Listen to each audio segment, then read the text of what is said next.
Decía Borges que la censura es la madre de la metáfora y también es un arma de doble filo. Lo demuestra la arbitrariedad de la dictadura cubana con el documental La Habana de Fito. Lo prohibió, posteriormente lo emitió incompleto y sin autorización en la televisión pública de la isla. Su director, el cineasta, escritor y productor Juan Pin Vilar, dijo después del mal trago que la censura resultó ser una publicidad gratuita prácticamente, sobre todo en el exterior. En estos días, el documental integró la grilla de la edición 2024 de Buenos Aires Festival Internacional de Cine Independiente, el BAFICI, y ya está en salas comerciales. ¿De qué va La Habana de Fito? Son reflexiones del cantante argentino Fito Páez sobre la música y la compleja realidad de Cuba. No solo de Fito, en realidad también hay reflexiones de Pablo Milanés, de Cecilia Ross, de Carlos Alfonso y L. Valdés. ¿Qué tal si vemos un anticipo de La Habana de Fito y después charlamos con su director, Juan Pin Vilar?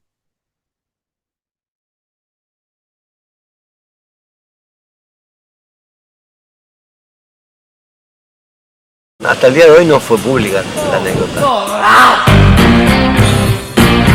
La primera vez que tú llegaste a Cuba, tú no tenías referencia de que te ibas a encontrar en esta ciudad. No.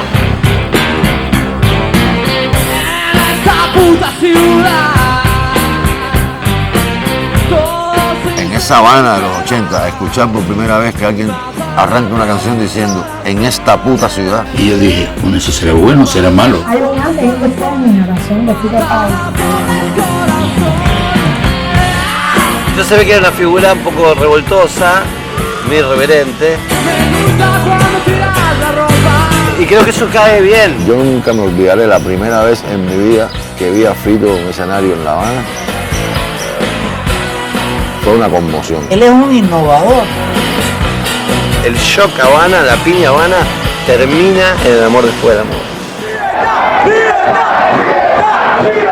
Entonces, cuando terminamos el amor después del amor, dije, ok, vamos a cerrar, pero vamos a cerrar en La Habana. Era el periodo especial, Fito iba a tocar en la Plaza de la Revolución. Ahora sé que ya no puedo vivir sin tu amor. Fito se convierte en un factor movilizativo muy fuerte que atrae a muchos jóvenes y que nosotros siempre usamos en esos años. Muchachos, ustedes tienen 30 años, son jóvenes, tienen que dudar. Les decía que no podían comerse el cuento. Buenas noches, La Habana. Buenas noches, toda Cuba. Sin el episodio Habana no hubiera sido nada en mi vida. Vamos, nena.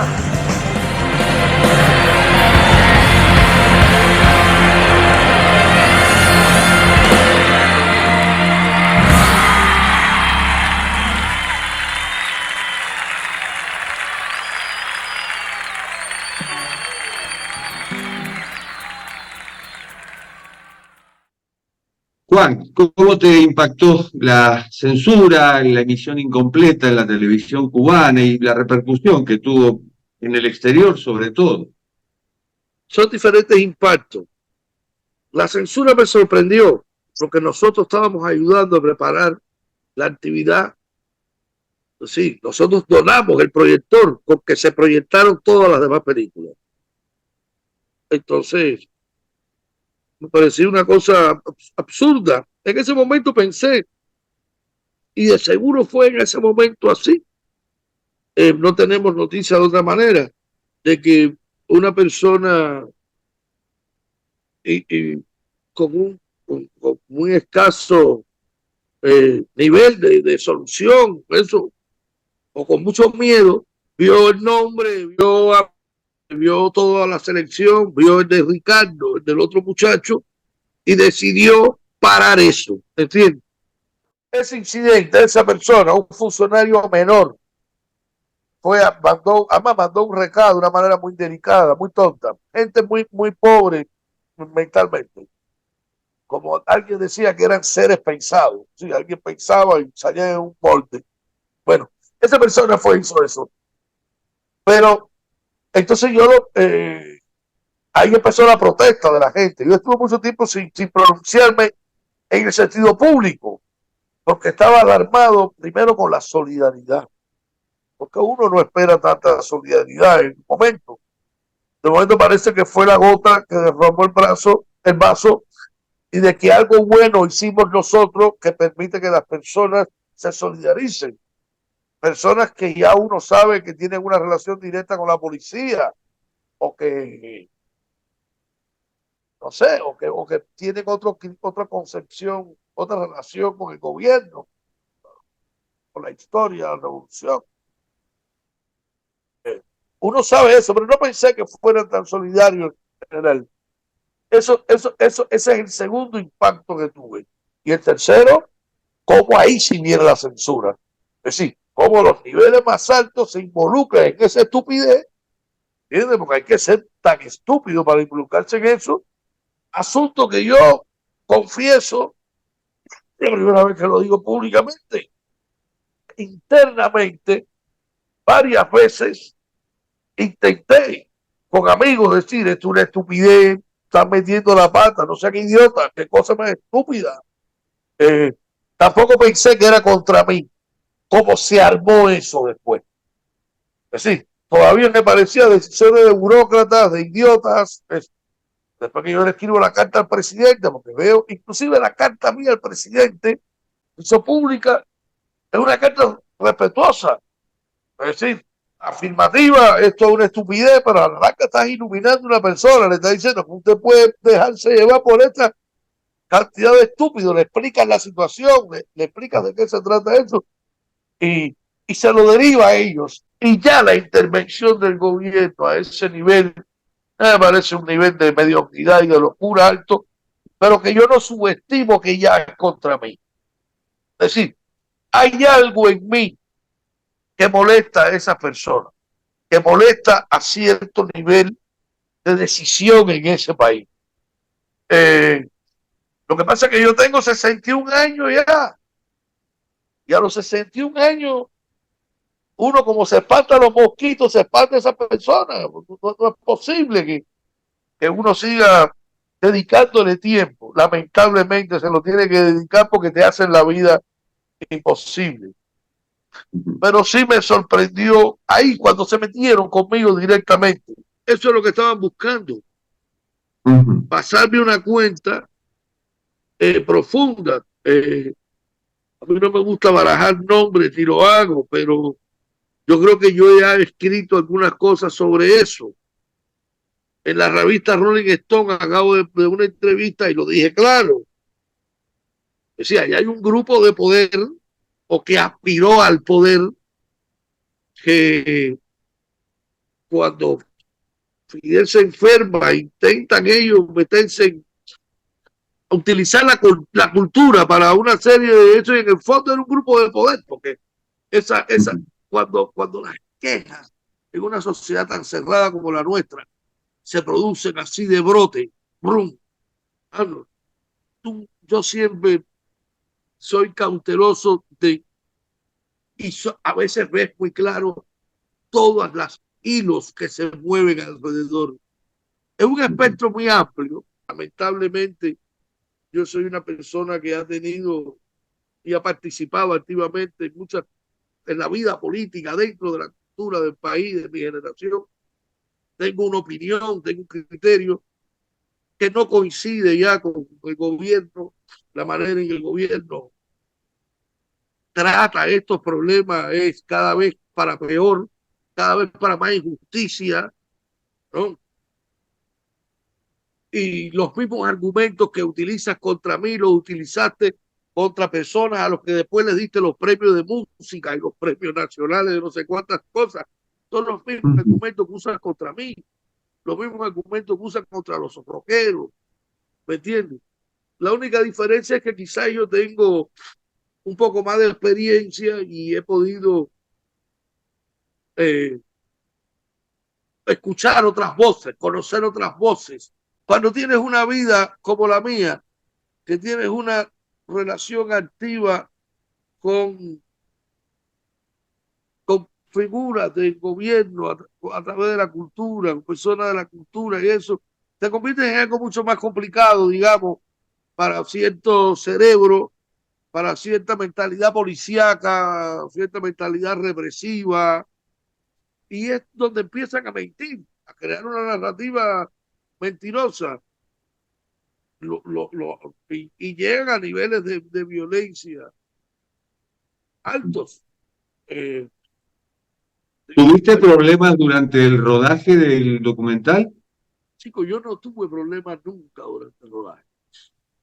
Es decir, a ver, a mí me han censurado muchas cosas. Yo tengo como 8 o 9 materiales censurados, terminados, pero siempre me han dejado filmar. Sí, siempre he podido filmar, pero me han censurado después a ponerlo. Siempre hay bueno, hay que quitar esto. ¿Por qué hay que quitar esto? Si esto tiene este sentido. ¿Me comprendes? Y del otro lado, nunca hay una respuesta. Hay solo un arriba. ¿Pero quién es arriba? Yo no soy un hombre religioso. En mi propia formación no está la religión. Por lo tanto, yo no puedo pensar que existe una mano divina que dice esto sí, esto no. Y aunque la mano divina lo diga, uno no tiene por qué estar de acuerdo. Entonces, ante esa discusión, uno obra de la manera en que tu conciencia te dicta. Nadie tiene derecho a utilizar su propia filosofía para mentir. Las propias reglas de juego que tú pusiste. Si la televisión es del pueblo, tú tienes que consultarle al pueblo. Es decir, tú no puedes privar al pueblo de ver algo, porque es de ellos. Y menos hacer un programa, lo hacen todos los días. Ahí está La Hora de Cuba, la otra, los otros programas, eso no me gusta mencionar ninguno, porque yo no los veo nunca. Nunca los he visto. Muy rara ocasión. Pero mencionan a amigos míos y mienten.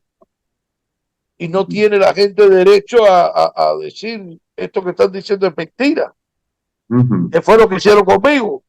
Entonces, se portaron como unos meros delincuentes, no solo unos censores, porque quien se roba inconsultamente, peor, quien se roba después de haber consultado y le digan que no, un documento. Quien roba no merece respeto, es un vulgar delincuente. Eso es lo que hicieron. Y después manipularon la narrativa y después trataron de criminalizarme. Pero bueno, se dio la asamblea. Lo mejor que ha pasado para mí es la asamblea. No importa si ya está infiltrada por todos lados, por arriba, por abajo, por lo que sea. Es un lugar donde se opina. Y yo le doy las gracias inclusive a aquellos que descaradamente se han aliado con la policía, descaradamente, para hacer daño. También se los agradezco, porque cualquier cambio en un país comienza cuando todos nos quitamos la careta. De todos modos, Juan, permíteme decirte algo, no se puede tapar el sol con un dedo. Y cerca de 600 artistas firmaron un pronunciamiento contra el proceder de la dictadura. Hablabas del pueblo. ¿Crees que ese pueblo tomó conciencia después del 11J? El pueblo cubano tiene varias conciencias. No es solo la conciencia con relación al gobierno cubano. Ahí hay muchos asuntos que resolver que no son solo parte del gobierno cubano. Es difícil que el pueblo cubano tome conciencia. Hay demasiadas presiones alrededor de todo. Es decir, no solo la presión gubernamental, la presión de la realidad. O tú estás 4 horas buscando comida para tu hijo, o estás 4 horas con un cartel en una esquina. No tiene más opción, la propia vida. Por otro lado, la labor que hace el sector más duro de la diplomacia de Estados Unidos y de los medios con relación a Cuba también desmoviliza. Es un país con 300 siglos o 400 años de lucha por una independencia. Eso está más allá de las palabras, eso está más allá de la voluntad. no estoy diciendo que creo en el discurso de la invasión, ¿me entiendes? No creo en ese discurso per se, pero ante una situación de violencia dentro de Cuba fuerte, obviamente los Estados Unidos van a entrar. Es decir, lo han hecho en el mundo entero. Ya no estoy hablando de un ejército que está invadiendo, vamos a suponer un ejército que llegó a separar a dos contrarios, pero lo han hecho. Entonces, en la medida que la información circula, tú empiezas a despejar manipulación sobre todas esas informaciones con las que te has criado, pero también existen, están ahí, son dos países, dos enemigos, es decir, no son un contendiente bueno y uno malo. Ninguno de los dos ha resuelto el problema de mi sociedad, ninguno de los dos. Los dos han estado, Estados Unidos, el gobierno cubano, llevan 65 años discutiendo los problemas como ellos los ven. Ninguno de los dos contendientes han visto el problema hacia el futuro. Es muy sencillo, yo lo veo de una manera muy sencilla. Es decir, ok, es decir, esto es lo que yo pienso personalmente, esto es lo que mi experiencia, mi edad, mi conocimiento me producen. Esto que te voy a decir. El gobierno cubano tiene que salir de ahí porque es un obstáculo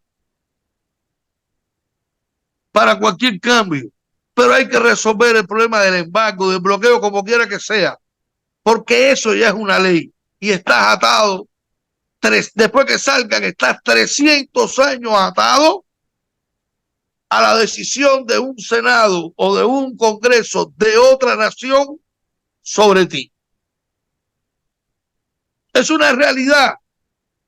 Eso no es un discurso de izquierda o de derecha, de comunista o de imperialista, de seguridad o de la CIA. Esa es la historia práctica, la concreta. Mira, y ninguna de las dos partes, yo no soy un político, yo no puedo, a mí me parece eso, yo es como si lo estuviera conversando contigo y tú fueras el gobierno o Estados Unidos y yo el gobierno o Estados Unidos. Es decir, dice la gente, muy sencillo, ok, tenemos un año y medio, vamos a preparar la salida del gobierno, vamos a preparar la salida de las elecciones y vamos a desmontar esta ley del Congreso americano.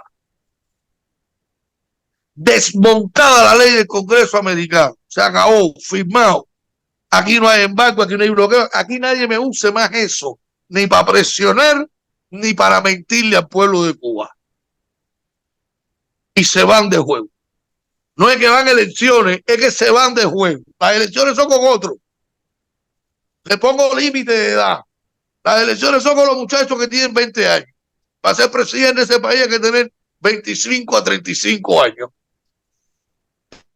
Tú eres un viejo de buró político, ni un viejo de la oposición, ni nada. Aquí tú eres nuevo. Pero hay que resolver eso. Tiene que ir el gobierno, pero se tiene que ir eso, porque eso sí es grave para el gobierno que venga. No hay manera que lo pueda quitar después el gobierno que venga. El que sea, fíjate que no te estoy poniendo un signo ideológico. Te estoy diciendo, el gobierno de Cuba tiene que irse. No vas a elecciones. Tú no tienes derecho ya. Tuviste 65 años. Pero tú te vas en base a que se quite esa firma. Juan, decime por qué los jóvenes sobre todo tienen que ver La Habana de Fito. Chicos, primero porque se van a explicar cómo fue la vida para un parte de una generación. ¿Está claro?